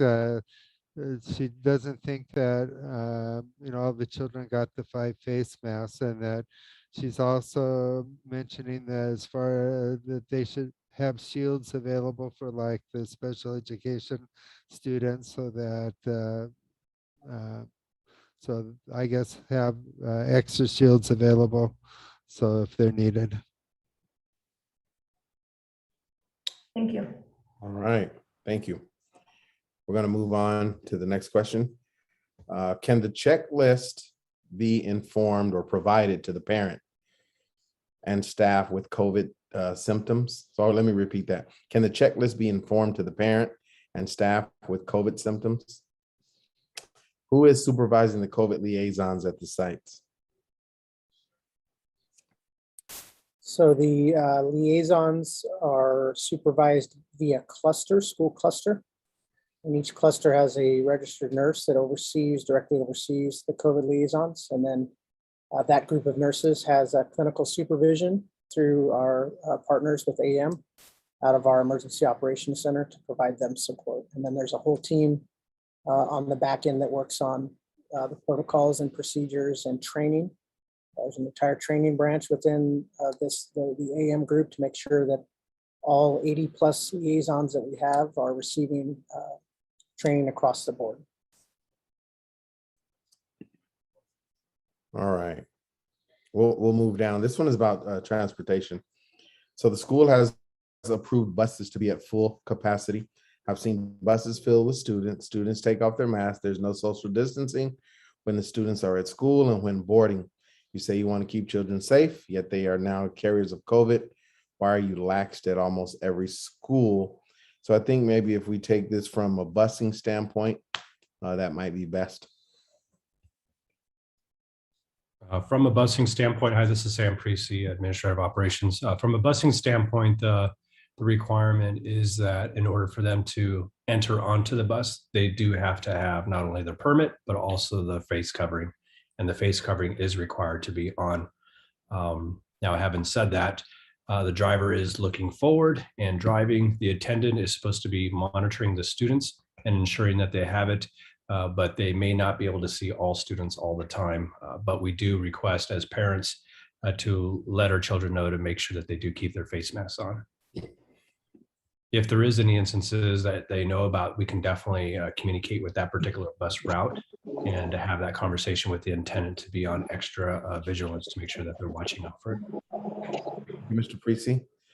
Next question, are you able to tell us if COVID is spreading in schools with the cases that there have been so far? Is COVID spreading in schools? No, we are not seeing any community spread in schools. What we are seeing is what we've experienced as a nation, as a state, as a community, is many of the activities that are happening outside of the school environment are folks are coming in ill, either the students, staff members coming in with symptoms. We haven't seen anything that's saying, in this classroom, we have 3 students sick, all with COVID, all from being in this classroom. So we're not seeing any spread within the schools at all. And that's part of those individual investigations. And for all the questions in the chat, very hard to answer those because each one of these is an individual personal medical investigation. Remember that these are individual personal medical investigations that are happening. So you have to interview everyone involved, the person that's positive, the parents, the teacher, those that are surrounding them to determine what is going on with this case. Are you vaccinated? Are you not? Are you exhibiting symptoms? Are you not? Have you been tested? When did you start getting symptoms? There's a ton of questions that get asked to add to the dates that you're all asking for. When can my child come back? Well, that depends. What's the story? And so we really encourage you to start at the local level. Go to your school's liaison, ask them the questions. If you have a question, if you're a teacher, if you're a parent, start there and ask them.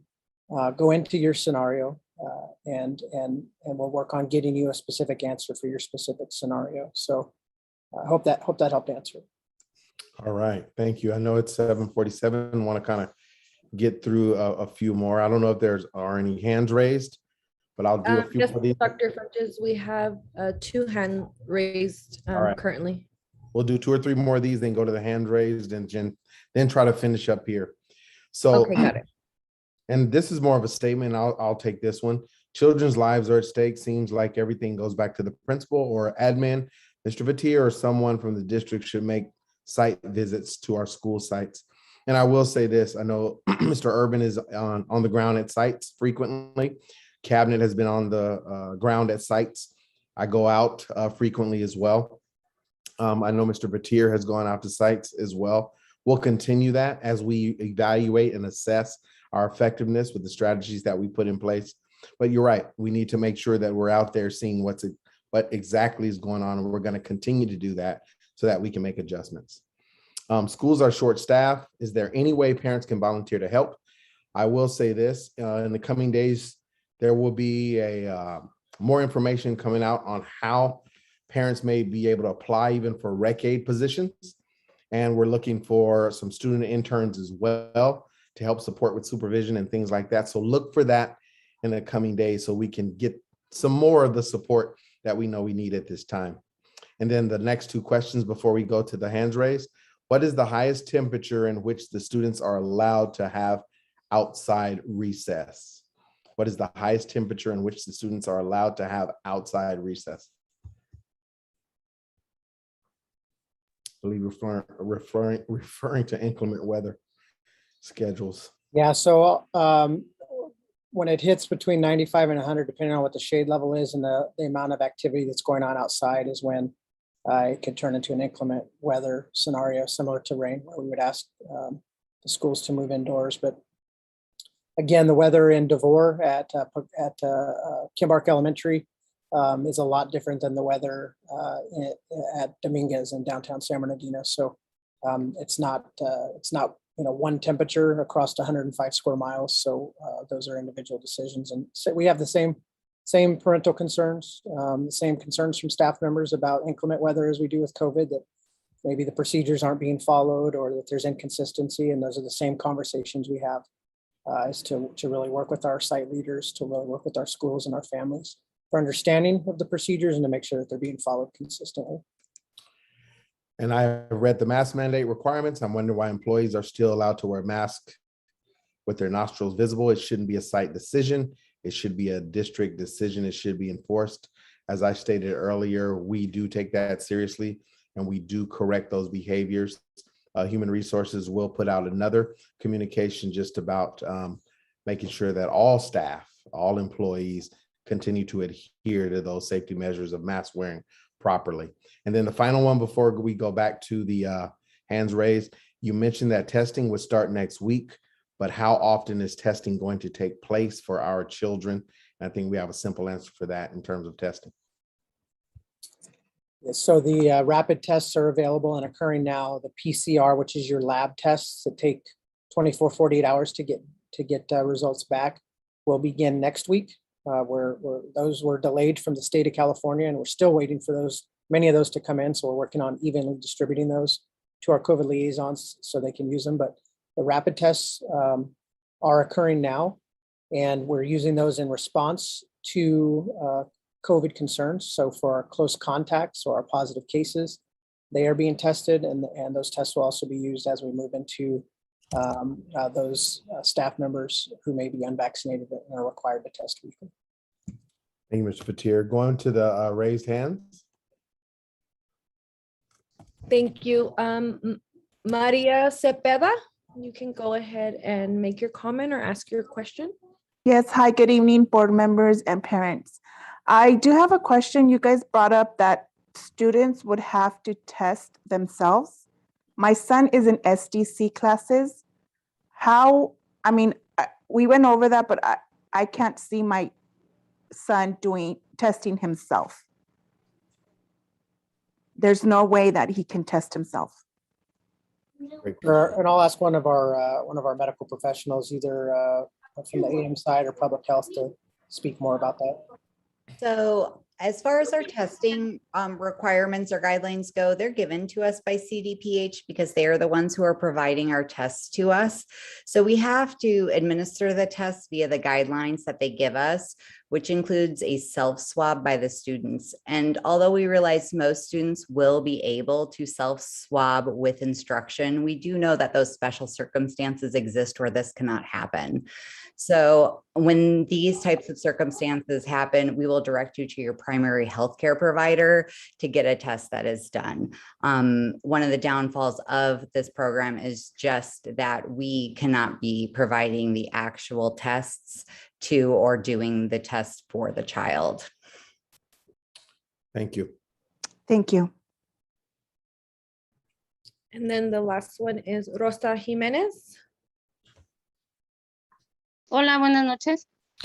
Hello, Hola, good Rosa, Mira, disculpa, aquí tenemos a lo mejor no me lo queda a mí claro. por favor. Tengo dos niños que están enfermos de gripe. Entonces, tuve que hacerle la prueba del corona. Dieron negativo. Yo se los hice saber a la escuela. Me dijeron que ya se podían presentar el día de hoy. Y me hablan de la escuela para decirme que me los tenía que volver a llevar, que porque todavía al niño mayor se le escuchaba tos, pero estaba en negativo, o sea, el niño salió negativo. Y yo cuando fui en la mañana, yo les expliqué eso. ¿Sabe qué? El niño salió negativo, ya lo llevé con su doctor, está en tratamiento médico, ¿lo puedo dejar o es necesario que repose los demás días? No, con eso tiene la prueba negativa, sí, aquí tiene, se la dejé. Y resulta que como a la hora y media me llaman que lo tenía que recoger, que porque el niño no podía estar así. Entonces ya cuando yo le dije a la señorita que me atendió qué es lo que me había dicho primero, ella no supo tampoco qué contestarme. Entonces ahí definitivamente, aunque uno sepa que es una alergia o que no son positivos, necesitan estar definitivamente sin nada de tos y ni nada de gripe. Okay, she's saying that she has children that had gotten sick and they had gotten a COVID test and was negative. And one of them, I guess, had a cough, and she brought her children to school and, showed the negative test. And, the child that had a cough, she got a phone call later that that child had to be picked up from school.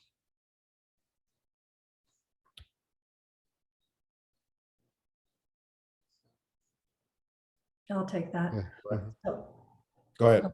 Okay, so, and I know the parents, you're tired of hearing this.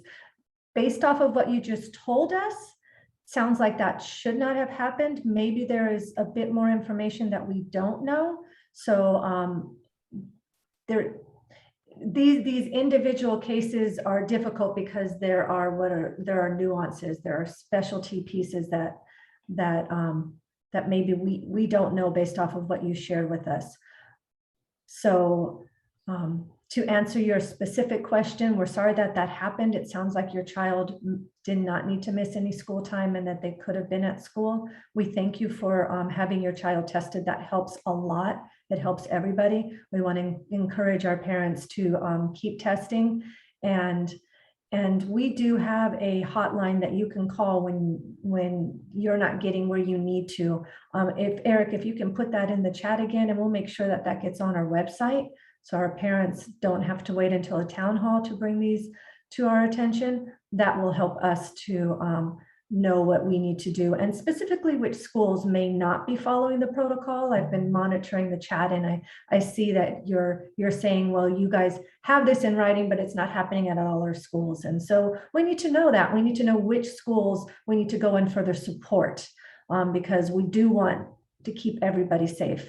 When we don't know which schools to further support and provide guidance, then it's like that needle in the haystack. So I'm sorry for the parent whose child missed school, and we do want to thank you for testing and bringing us that positive, or I'm sorry, that negative test. It really does help us in keeping everybody safe and keeping children in school.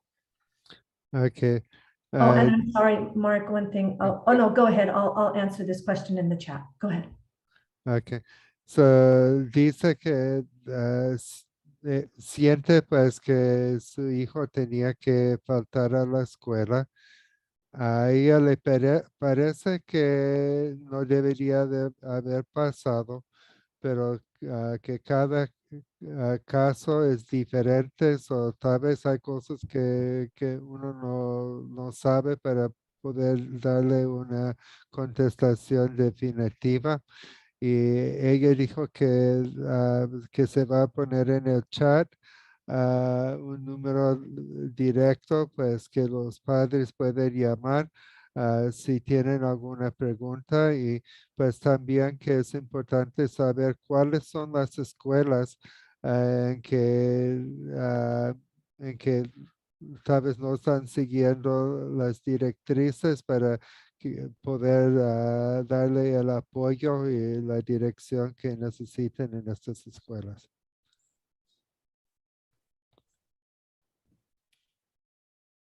Anything else there?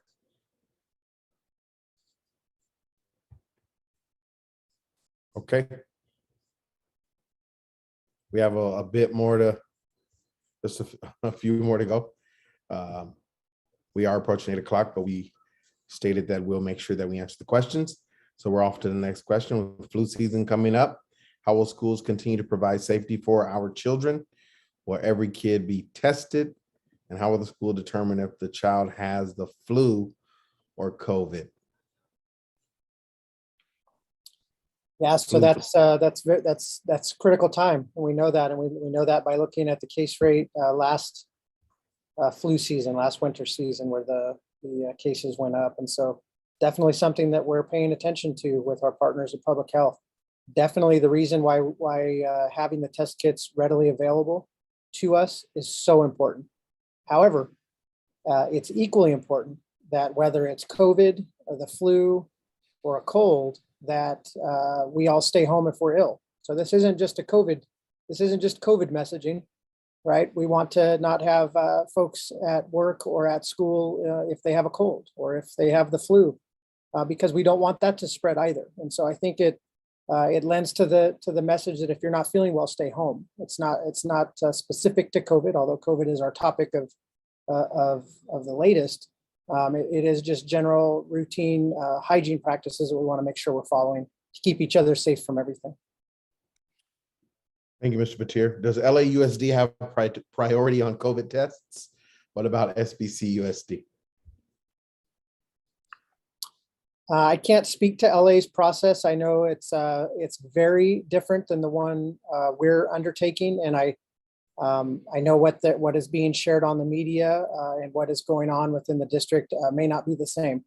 And so I can only speak for what we're doing here in San Bernardino with our partners at both the local and the state level and in our system. Thank you, Mr. Batir. We have a few more and we'll make sure that we get to them as we wrap up here. So students are getting sack lunches. Is that a part of a safer way to distribute lunches? If so, the quality of food is suffering. My students and their friends complain their food is always cold. Doesn't cafeteria still have to follow certain good guidelines? They are receiving cold pizza and nuggets. Anybody want to address that? Nutrition services, Sam, anyone? Facilities?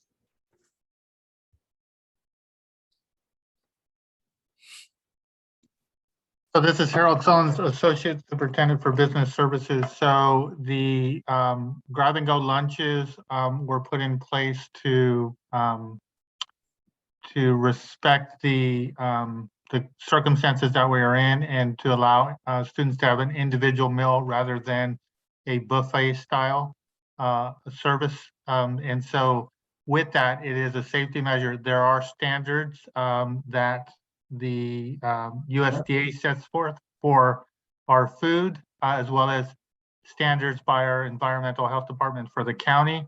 All regulations related to the service of meals, both under the USDA meal programs, as well as the environmental health programs through the food service safety, are being followed and adhered to. However, you can imagine as we are preparing meals and for such large numbers of students, the meals themselves, when we are putting them in a grab and go bag, that you are going to have short-term temperature issues while those meals are being served to students. Thank you, Mr. Sullins. Here's a comment. I would like students to use masks during PE and to socially distance. That's a comment. The next question. Yes. So it is 8 o'clock. We do want to honor those who want to jump off and go and spend the rest of the time with their families. So what we're going to do is for those who want your questions answered and you're on this call, we will stay on and we will answer those questions. We will stop our video for now, and we will take any questions that we've also received in writing that we may not have gotten to yet, and we will put them into an FAQ and have them posted on our website within the next week. We appreciate everybody being here. We know that this is a very challenging time for all of us, and your questions help us to know where we need to provide greater clarity. And so again, we're going to go ahead and bring the YouTube to a close so that people can go and do their evening. We will follow up any questions that were submitted in writing. We will get those answered to you and posted on our website give us until next Friday. So that would be September 16th. We need to get them answered so that they're clear. Then we want to make sure that they're translated well for you. So give us a week and 1 day, and then but anyone who's on this call will go ahead and stay on for anyone who needs your question answered right now. Thank you.